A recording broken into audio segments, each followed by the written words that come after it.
Hello and welcome to Enlightened Empaths, your community for the spiritually awakened. We're so happy to have you join us here this week. We have a lovely new guest rejoining us to talk about her fabulous new project. Denise, would you like to tell our listeners who we have on? I would. We're welcoming back Ashley Asti. She was our first guest that we had on back in way back in 2018. And I'm just going to do a quick bio of Ashley Asti is a writer, speaker, and the founder of an organic skincare line, Ashley Asti Skincare. Through her work, she offers conscious advice on how we treat our bodies and our earth, as well as poignant reminders of what real beauty is. Her self-care creations and writing showcase her commitment to wellness, her passion for preserving the planet, and her belief that we're all connected. Since being on her show, Ashley has published several books, the first of which was Dear Sisters, Your Nature is to Bloom. Additionally, I Always Thought I Was Fire, a memoir through the elements, The Moon and Her Sisters, I've Waited for You, Letter from Prison, and her latest, Yoga Heartstrings. Welcome, Ashley. We're so excited to have you back. Oh, thank you so much. I'm so grateful to each of you for sharing this space for me. And for everyone listening, I know you all have lots of things pulling at your attention, so it means a lot to me that we get to share this space and be joined by people who are listening in. Well, we got an early advance copy of your book, and I'm reading it. I really enjoyed it. And as I'm going through the pages of your experience with your journey into creativity, not only as a yoga teacher, but as a writer and an entrepreneur, there was this one section where you said you were writing during the pandemic. And I was like, wait a minute, when was this written? It feels like this book just recently came out of you. Can you describe that process? It did. Yeah, I should start by saying I know I'm in a very privileged position to be able to use this time during the pandemic to go within and create. I am privileged to have, enough support, to have a roof over my head, to be safe and healthy, to not be an essential worker. And so this time has almost been a gift to me in a way. And so I've been using it to create. So I've been writing a lot. And as I write in the book, I was having this experience. I'm a yoga teacher, and I was in my backyard trying to just film a really short video about tuning into your core when you're doing yoga. And I got halfway through it, really just a few minutes in, and all of a sudden I realized, oh my gosh, I don't want to be doing this. And it's not that I didn't want to teach yoga or that I don't think connecting to your core in yoga is important, but that I wasn't the one who wanted to be doing that. I wanted to teach yoga like it's poetry, like our bodies are speaking poetry.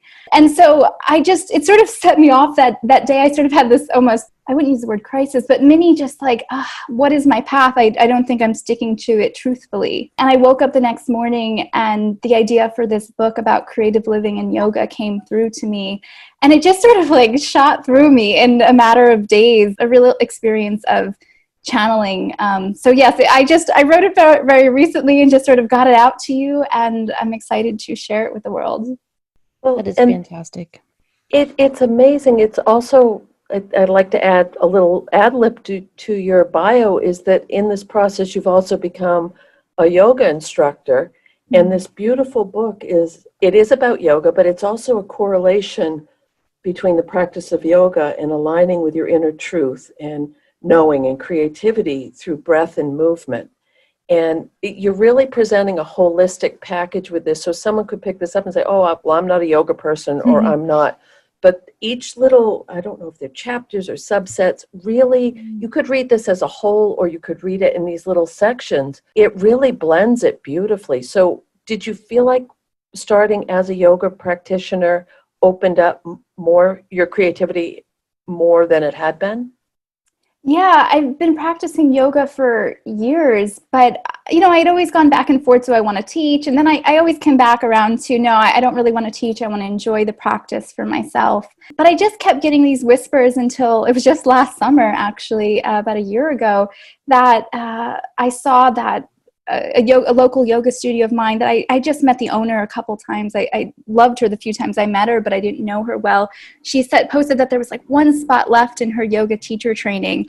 And I just had this like instant click of knowing that that was the teacher training for me and that I needed to do it. And I wasn't quite sure why. I wasn't sure if I was going to teach with it. And it absolutely opened my life in so many ways that I didn't expect, and my creativity. I've always been a very creative person and have loved to write. And when I was little, I would sew little clothes for my dog and whatever ways I could create.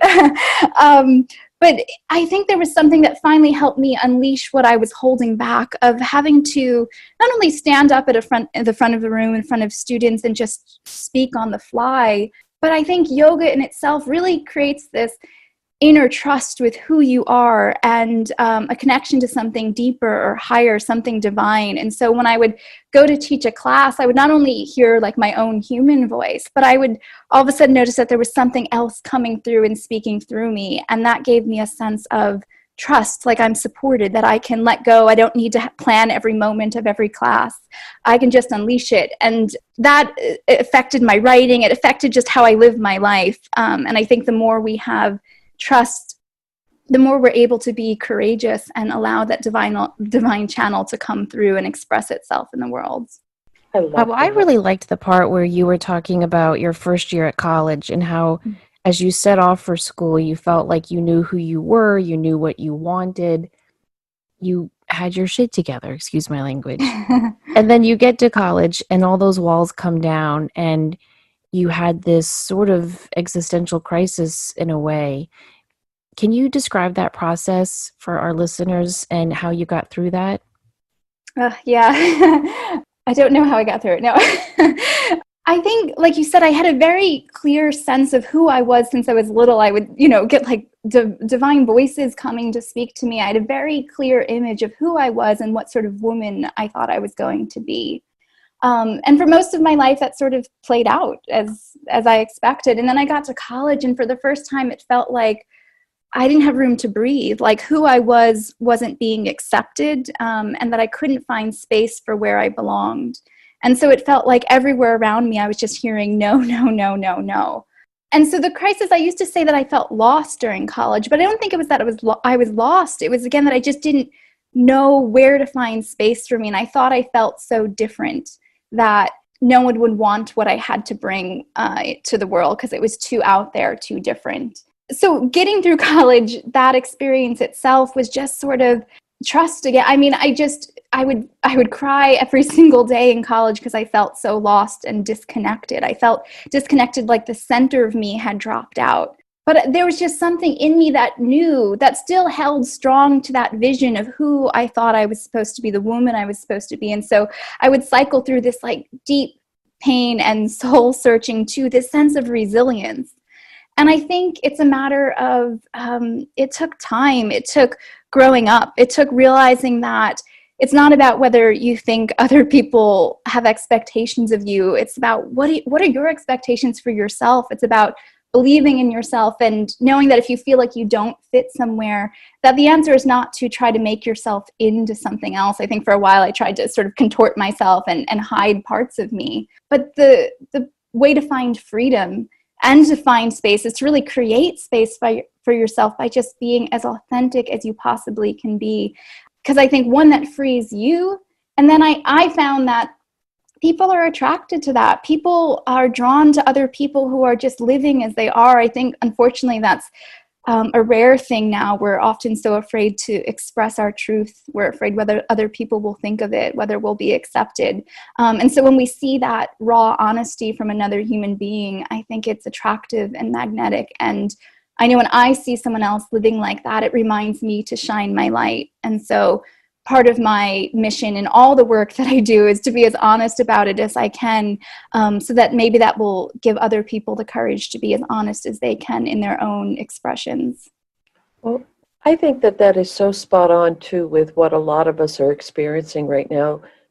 Throughout this virus, throughout the unrest, throughout the uncertainty, there has been this feeling for a lot of people of, if it isn't real and true and genuine, it doesn't resonate, and we can't align with it anymore. And that's showing up in a variety of ways. one part in your book that I absolutely loved is when you described getting the Saturday morning yoga class for older people. And you didn't expect them to be older people, and how you had to, again, pivot. But what I loved is that's that same philosophy that you bring through with your skincare line, with your philosophy of life and being on the planet. But also, I would love for you to share, and this is kind of putting you on the spot, how you don't see ageism, which in our society is so phenomenal. And when you read the description of these older people that are in your class, you help them to embrace where they are now and find their own beauty. And you've done that with your product line as well. So what would be some ways to help? Because a lot of people I talk to, I'm too old for that, or I'm too this, or I'm too that. How do you help people tap into their own place of knowing so that they can release that?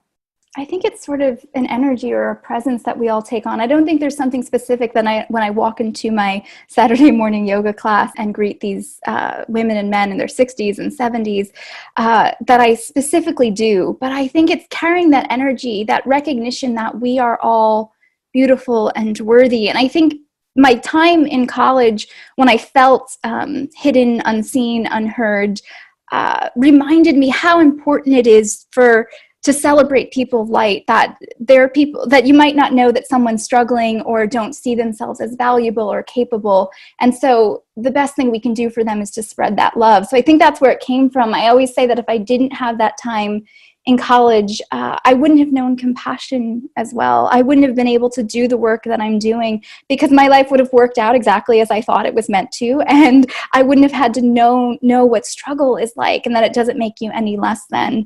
In terms of ageism, though, what I feel like with my students, because so many of them would come up to me before class, these older students, and say, oh, my body's too old, it's too tight, it can't do all of these things. I think it's a reminder that your life and I'll use the example of yoga. Your yoga practice is not about what anyone else's practice looks like. It's about showing up to your mat exactly as you are and honoring your body exactly as it is. You don't have to go into the deepest expression of the pose. Again, your pose doesn't have to look like my pose as the yoga teacher, but to just really listen to what your body needs. Because then when you take that off your yoga mat into your life, you start doing the same thing. You start living your life from a place of it not needing to look like anyone else's. It's okay to be different. It's okay to just express who you are and not be afraid of that. I think for me, I spent so much of my life, and I think as women, we often feel as if needing to be small and needing to hide ourselves and not take up space and not shine so brightly. But I encourage you to just keep shining, not in a way that overpowers anyone else that's meant to take someone else down, but just as who you are. The world needs you exactly as you are. I have to tell a quick funny story that reminds me of this. I grew up doing yoga at home with my dad. We would put a video in and do yoga. And after college, I went to my first actual yoga class with my sister, and the teacher kept saying, just be who you are. Don't worry about doing it perfectly. Just be who you are and breathe through the stretches and let it all out. And as soon as she said, let it all out, someone farted really loudly. And she said, yes, just like that. And it was all I could do not to laugh. Nobody in the class laughed. They all just kept on keeping on. And I remember thinking, these yoga people are way more elevated than I am. Because I felt like a seventh grader, who just wanted to laugh at a fart. But she was a very good teacher, and she reminded us that you are okay as you are, even if you have a little bit of flatulence. And I think that's the thing, though. I think so many of us approach yoga, we have this image in our mind of like what yoga is and who yoga people are. And it's for anyone. Like, show up as you are. It doesn't matter. You don't have to fit in with what you think yoga is. I mean, as we're speaking right now, I do have Nag Shampa burning from, so I guess I fit the stereotype a little bit, but you don't have to. I think it's a beautiful practice of just really getting to stillness, which is something that we can all get benefit from. Well, you were just talking before about how your fear in college was that you were unseen and unheard and unnoticed. And I wonder if that's everyone's fear in some way. And if that's part of the reason why you wrote this book, is to remind people to explore their hunger, to explore their creativity, so that they can be seen and heard and noticed. And really, sometimes when I think of those thoughts, I wonder, does it really matter if anyone sees me or hears me or notices me? Isn't it most important that I see me, that I hear me, that I pay attention to who I am? And in many ways, this book almost read like a love letter to your creative self. So Mm. I wonder, what is important to you, that other people see you, hear you, notice you, or that you are aware of the authentic Ashley? Oh, I love that. A love letter to your creative self. I think you just gave me the words that I didn't realize uh, was what the essence of writing that book felt like to me, but I didn't even have those words, so thank you. I think as a creator, of course, you want your work to be seen in the world. And so, I guess in some way you think, well, doesn't it matter if someone else wants to buy my work, pay for it, whatever it might be? And I also, going off on a tangent for a moment, I also understand that as much as I keep talking about be who you are, express it in your art, express it in your life, I recognize that there are places in the world and even in this country where being who you are is actively suppressed or can lead to harm, or that people are going to express hate towards who you are. And so that's a very hard and heavy thing to carry. And I do believe that at the end of the day, what matters is how you see and celebrate yourself. I have a friend who's a photojournalist, and she was telling me that she's turning 60 actually in a few days. And she said she's not looking forward to it. She's not handling it well. She feels old. So she started doing for the past 30 days what she's calling an invocation to beauty. So every morning she wakes up, and for about 5 minutes she meditates. And basically her meditation is just welcoming in beauty, asking if she can see the world through a new lens, through the lens or prism of beauty. And then after those 5 minutes of calling in beauty, she goes outside and she takes photographs for 5 minutes of anything in her yard that just catches her now seeing this new lens. What matters is that we can change our perception of how we see the world, and that's the most important part of how we see the world around us and how we see ourselves.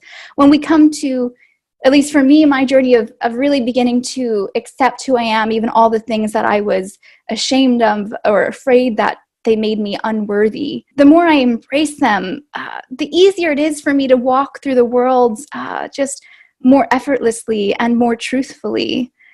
And to get back to your point about hunger, Denise will know this. So for years I have talked about, like, where's my man? Where's my partner? I've been searching for him, can't seem to find him. And so I thought this like deep hunger that I had inside me, this craving, this longing, was to find him, that I thought that would be an experience of beauty and it would be filling. But what I've come to realize, the more I've gone through this process of getting into stillness, seeing my own beauty, seeing through that prism of beauty, is that I wasn't hungry for him. I was hungry for me.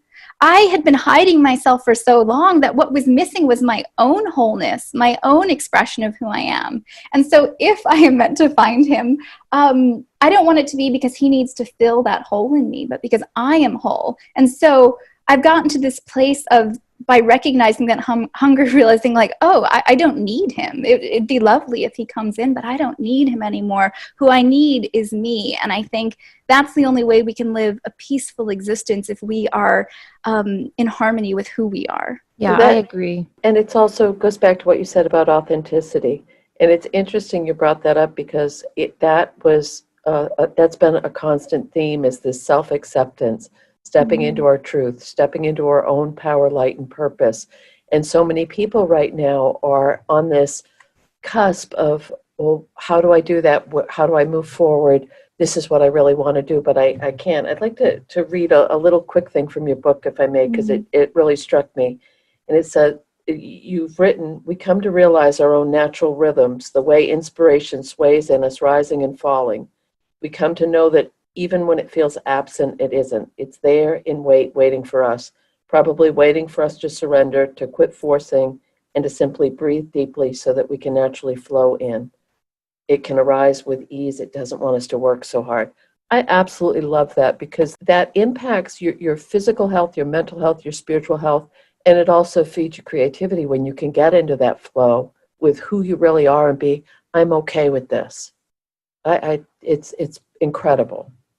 Oh, thank you. I think, yeah, I think so many of us, at least I have spent so much time trying to force my life to look a certain way, to force my creativity to be a certain way, to force myself to be a different way. And so for a long time after college, I felt this, I didn't realize it until like a healer brought it up to me and she said, "You're angry." And I was like, "What are you talking about? I'm not an angry person." I was sad, but I was like, that fire, I didn't feel that anger, but I didn't realize that I was. It took me years to realize, oh my God, I'm angry that my life didn't turn out the way I expected it to be.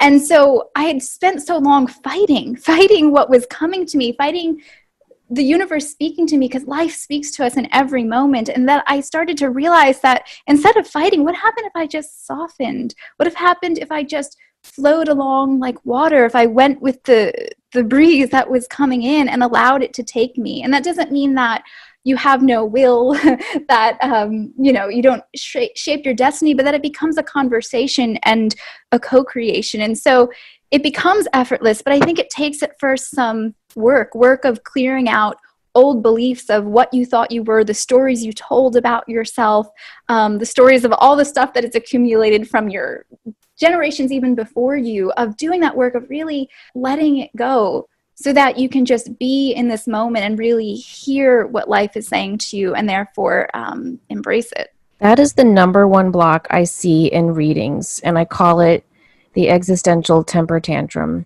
where people are angry that people didn't do what they thought they would do, that life didn't work out the way they thought it should. And everything in their life is going to be blocked until they surrender and accept that and go with the flow. And it's a really hard thing to do. It's a situation I feel you came up against with your ex-boyfriend. Can you tell that story of the two of you in New York City? Oh, yeah. So I was 24 at the time, and I was dating this man in New York City, and he had an apartment on the Upper East Side, which is an expensive area of Manhattan. He had a great corporate job, but he hated it. Every day he would go to work and he'd come home and he'd start cooking for himself, and he would talk about how he was just so moved by cooking for himself and eating healthy and sharing that natural living with the world. But he would never embrace that fully or step into it because he was making money and, he had the normal life, even though he was so miserable that he couldn't go into work each day. There'd be times where he'd have to call in sick. And so we were at one point, I just sort of started, I have an organic skincare line and I just started it then. And I remember we were walking into the subway, it was freezing out. And he just started saying to me, "Okay, so I guess you'll do the skincare line for like a couple years. And what happens, when it doesn't work out? Like what's your backup plan?" And I remember just being so appalled the first time he asked me this, of like, "Excuse me? Like, I just got started. What do you mean, what's my backup plan?" So I said to him, like, I don't have a backup plan. It's going to work. And he kept like, he didn't understand my answer. He kept being like, "Oh, no, you can't. You have to have a backup plan. What happens when this doesn't work out?" And I just kept insisting that I can't see the world that way. I can't look at it that this thing that I have put my heart into and that I believe in, that I can't create it by believing that it's not going to work out. And this doesn't mean that I'm not aware of the realities of life. But I said to him, like, I'm an intelligent, capable woman. I will find my way. If this doesn't work out, I will find my way. And we broke up shortly after that. But it was interesting because he called me up about like 9 months later, and he had left his job and he was living in California and he was working on a farm and he was educating students about healthy living. And so me believing in my truth had sort of caught on to him. But I think and so I was happy that he had found his path. And it doesn't mean everyone has to leave their job to find their path. But for me, it was just a reminder of, he kept doubting me. He kept asking me, what will I do if my dream fails? And I kept thinking, well, what will you do if you never try chasing yours? How will you feel if you never go after what's calling to you? And so as I write in the book, I think the most important thing is that we don't doubt other people, even if we don't understand what they're doing or why they're doing it. If they have the courage to go out there and create, to dare to step in the arena, as Brene Brown will say, then support them, root for them. It takes a lot of courage to do that. And we don't need one more thing or one more person weighing them down. It's such an important life lesson. And I don't think you were saying like, oh, I have no plan B, but I think you were saying, I believe in plan A. And I think when he was doubting you and questioning you, it really wasn't about you, as the four agreements say. It was all about him and his own denial of his true hunger and authenticity. Yeah, and that brings me back to we were talking about before, does it really matter what anyone else thinks of you? I've come to see that oftentimes if someone's judging you in a certain way, it has nothing to do with you and everything to do with, again, that prism or the lens of how they're seeing the world and what they're experiencing in their own lives. And so at the end of the day, it's never really been about you, what other people think. All that is about you is how you see yourself and live your life. I agree with you 100%. And again, I have to use the reference of this doesn't matter if you're 20, 30, 40, 50, 80. This is about stepping into your own. And one way you describe that in your book is about going into the deep. And that's woven throughout the book. So could you share a little bit about what you mean by that, about going into the deep? Yeah, it's funny because I'm a writer. I've written about it now in 3 separate books, including another book I have coming out. I've written about the deep, so I should have very clear language on it. But I feel like it's something that is so visceral that it's almost hard to put into words. But when I talk about going into the deep, I think it's really just the present moment, being inside presence. And so often in yoga, we'll talk about getting still or meditating. But I think that's just language for being aware of life as it's being lived, not stuck in the past, not shooting into the future, which is my tendency to always go forward, to move fast, but to be in tune enough with your own heart that you can, again, hear those whispers from the universe, hear life speaking to you. I feel like I had something else I wanted to say about the deep. But for me, I guess, when I first started sort of learning about it, it was just imagining almost like that there's a door in the back of my heart. And just imagining that door and then just stepping into it. Like there's not this whole thing that I had to do, that it's just really walking right into your heart and you're there because it's who you are is the truth of it. It's that core of existence. It's that place that poets have talked about, is that place of like nothingness. T.S. Eliot calls it this like space of nothingness, but it's where the dance is. It's where everything is. I think as spiritual people, I think many of us are familiar with that. It's that edge where you think there's nothing, but it's out of nothing that everything is created.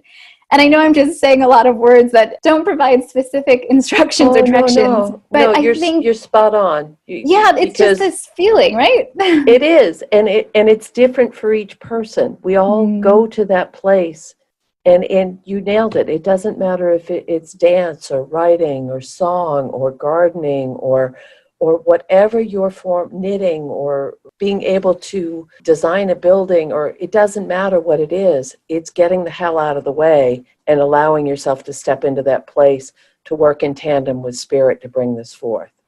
Yeah, I think we all have those moments where, or things that we do in our lives where time just seems to stop or everything around you disappears and you just feel like you're in it. You lose everything else around you. And that's the feeling I'm talking about. It's not this like big crazy thing that you have to do to get to the deep. It's in our everyday lives. We have these moments that are show-stopping, these moments of being that are really just ecstatic or blissful or just in tune, that make your heart happy. I think it's as simple as that. What makes your heart happy?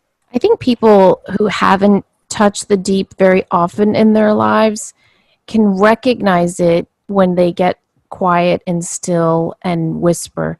Often for many people, the deep is a place that is so real. It's truer than true, as Dr. Seuss would say, that it almost scares people.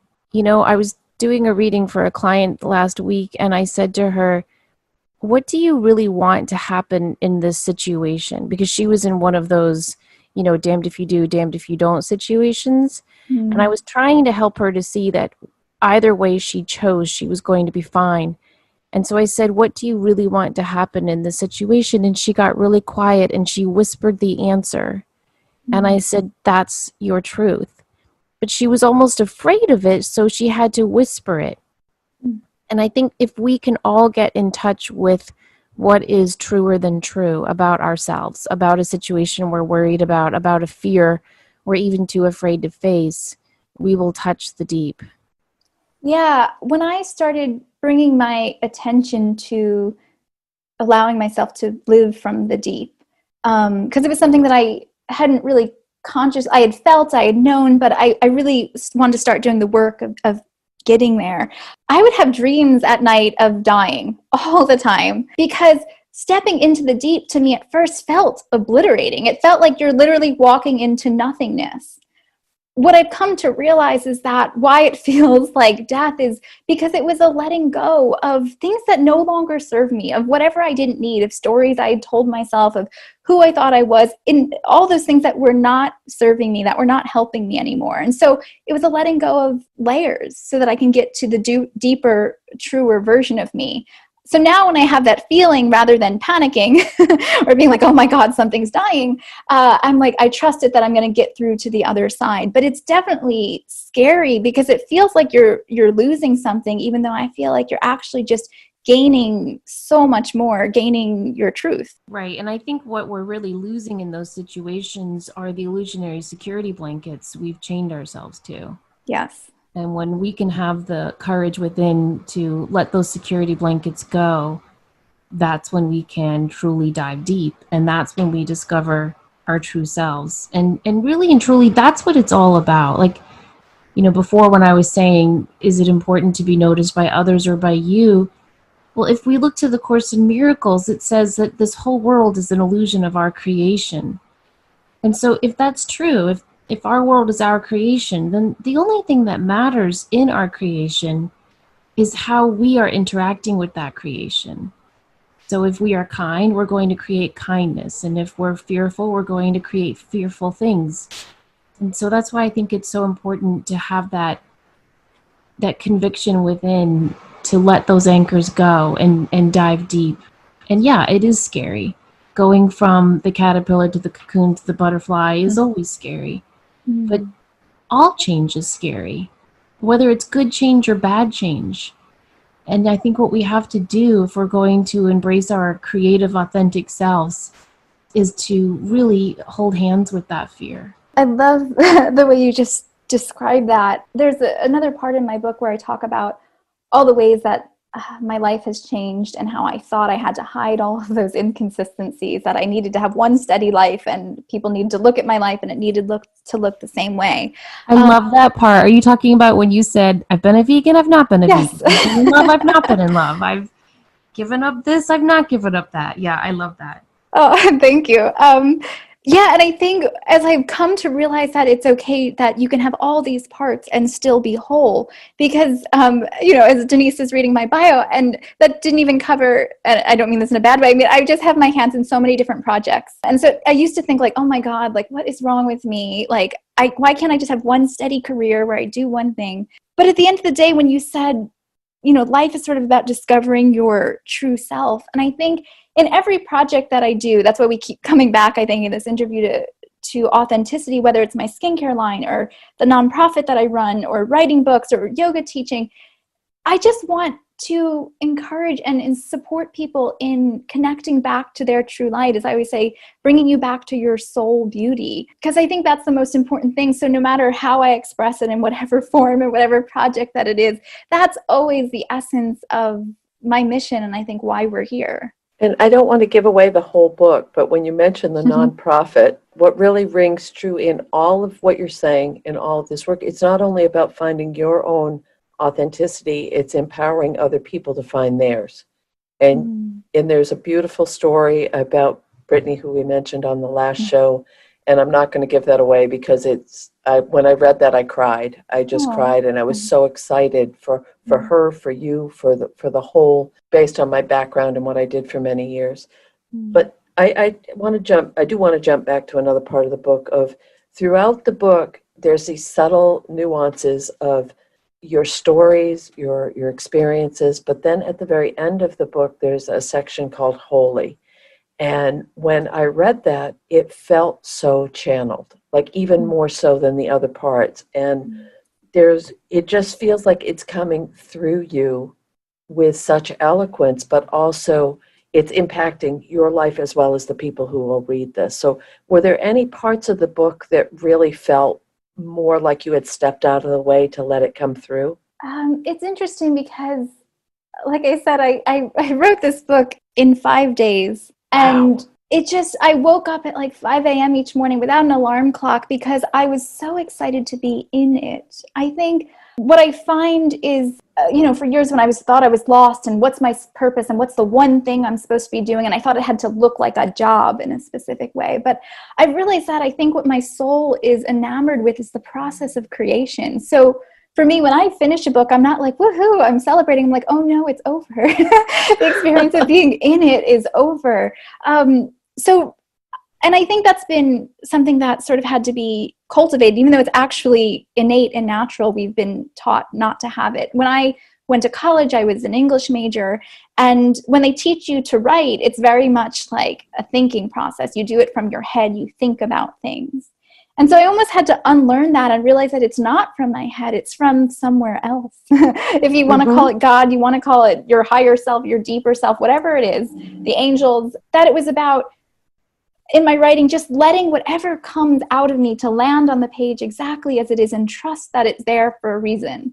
And so that's what this book sort of felt like, that I know I'm probably supposed to be like editing all these things intensely, but all of my books I've just sort of let them land. And what will happen is, yes, I will grow, and I will look back at other books and think, oh God, like I wish I would have done that differently. Because if you're living life fully, you're going to grow and change. But I think if we wait for the final change, the final iteration, we never get anything done. So for me, it's just about letting that channel come through, letting it speak in that moment, putting it down, putting it out to the world, and then allowing yourself to move on and change, but just giving that specific moment a chance to be heard. That is so beautiful. It really is.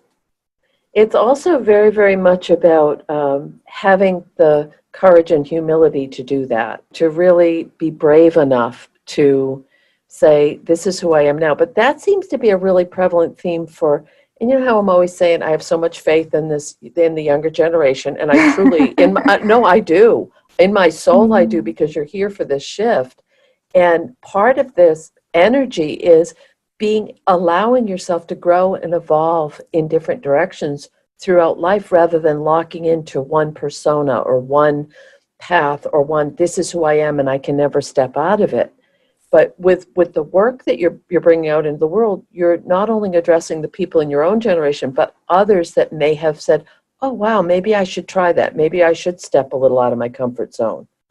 But there's a bravery to this that it's like you're holding up a mirror for yourself and then turning it around and letting other people see their own reflection as well.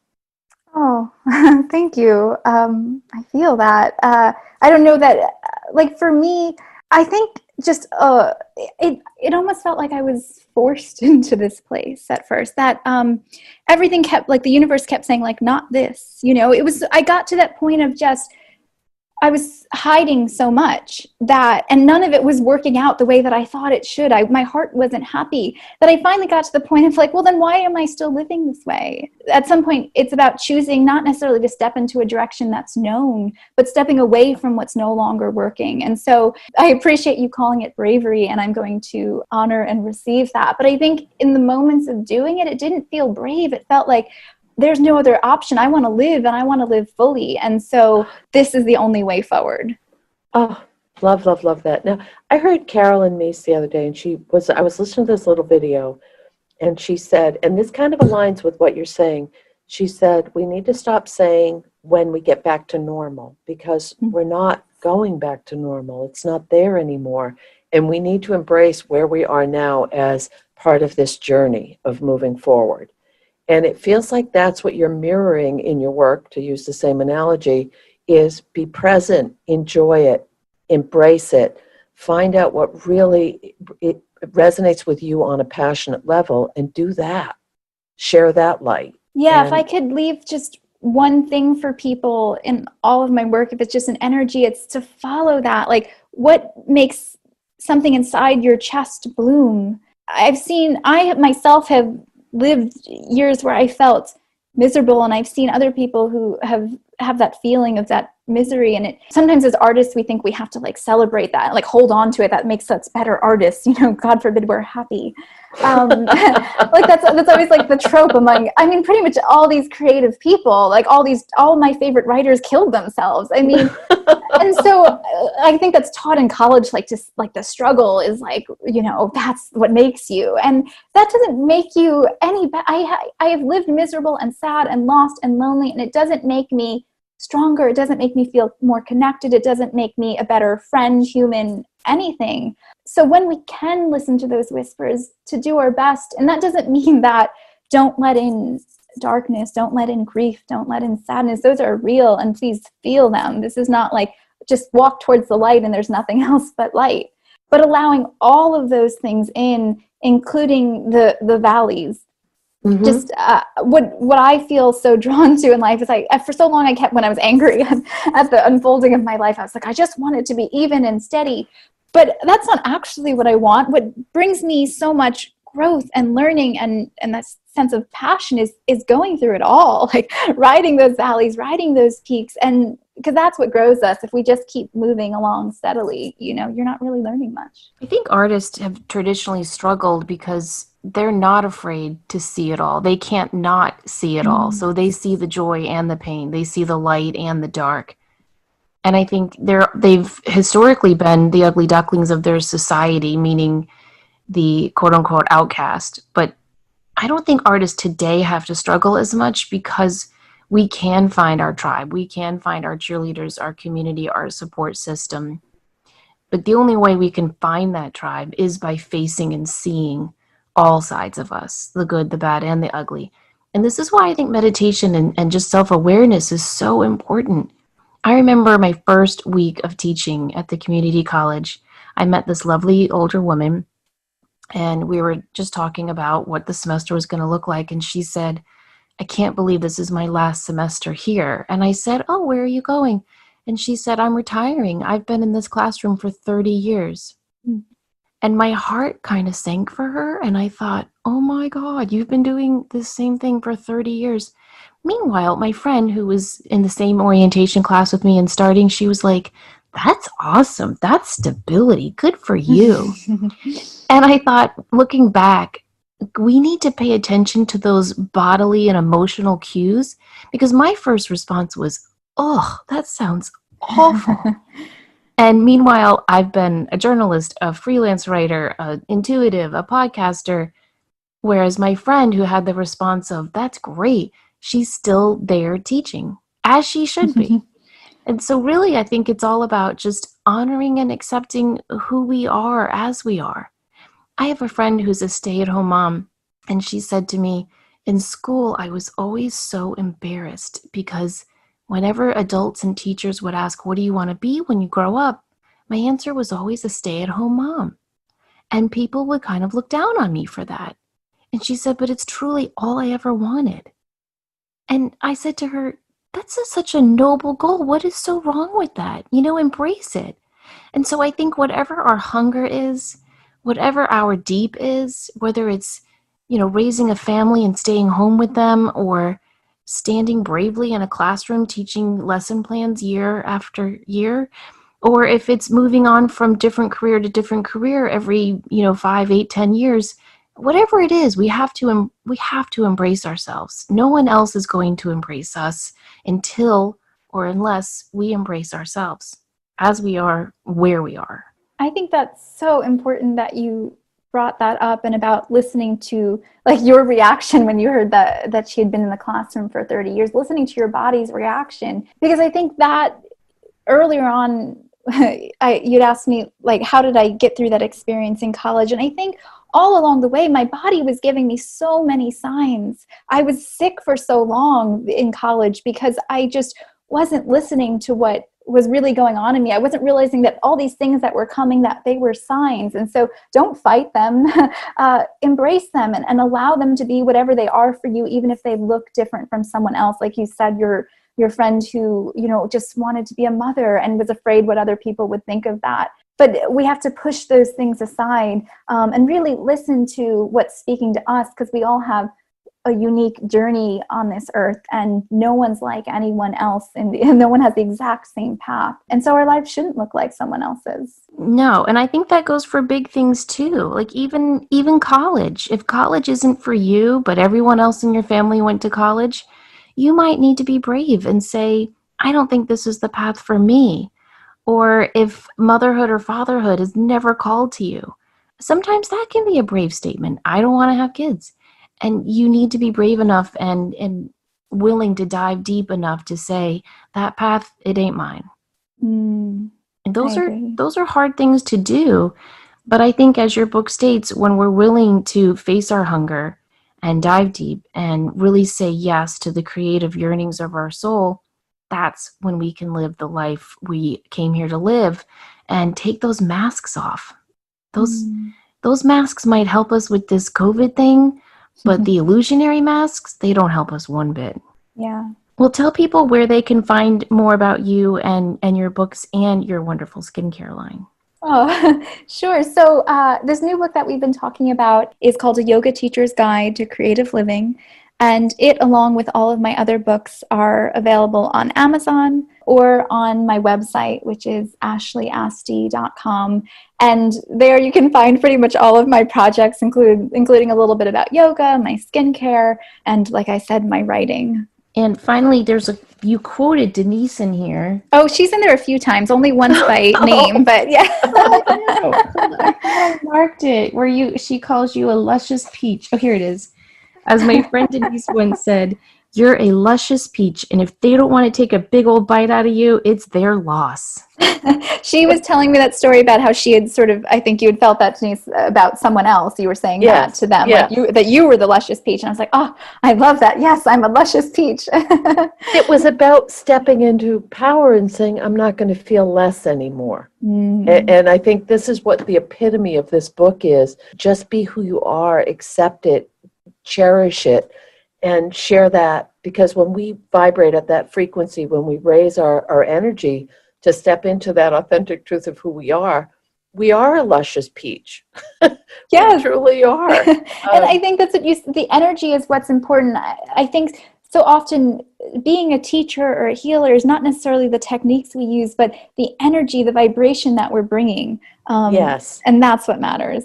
Amen, sisters. All right. So to all you luscious out there, we hope you take a big old bite out of life this week and take a moment to check out Ashley Asti's work at ashleyasti.com. We will post links to her book and her website on our Facebook page and in the show notes. Thank you so much for listening. As always, please remember to show up, do great work, and share your light. Take care. Thank you.